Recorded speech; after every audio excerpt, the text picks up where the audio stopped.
Embrace the power of knowledge at Sanskriti University, ranked first in most promising university in engineering and management in India. Visit www.sanskriti. Lok Sabha में बुधवार को संसद में budget पर चर्चा के दौरान समाजवादी पार्टी के सांसद लालजी वर्मा ने केंद्र सरकार पर खूब निशाना साधा। इस दौरान सपा सांसद ने कहा कि इस बजट में किसानों और मजदूरों के लिए कुछ भी नहीं है। भारत के विकास का रास्ता खेतों और खलिहानों से होकर गुजरता है। जब खेत और खलिहान समृद्धशाली होंगे तो देश की आय बढ़ेगी।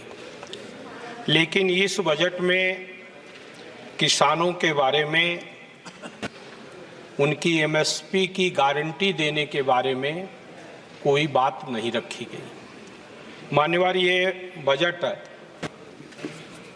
किसानों के हितों की अनदेखी करने वाला बजट है। माननीय वित्त मंत्री जी ने कहा कि हमने अधिक बढ़ाकर एमएसपी देने का काम किया। हमारा जो कास्ट ऑफ प्रोडक्शन है, सरकार के विभिन्न कृषि फार्मों पर, कृषि विश्वविद्यालयों में उस कास्ट ऑफ प्रोडक्शन के समतुल्य जो समर्थन मूल्य है वो नहीं। किसान का लागत मूल्य तो बढ़ गया महंगाई के चलते। खाद का दाम बढ़ गया, कीटनाशक दवाओं का दाम बढ़ गया, बीज का दाम बढ़ गया, डीजल का दाम बढ़ गया, बिजली का दाम बढ़ गया। उसके समतुल्य जो है, उसका जो एमएसपी है वो नहीं घोषित की गई, जिससे किसान की आमदनी घटी।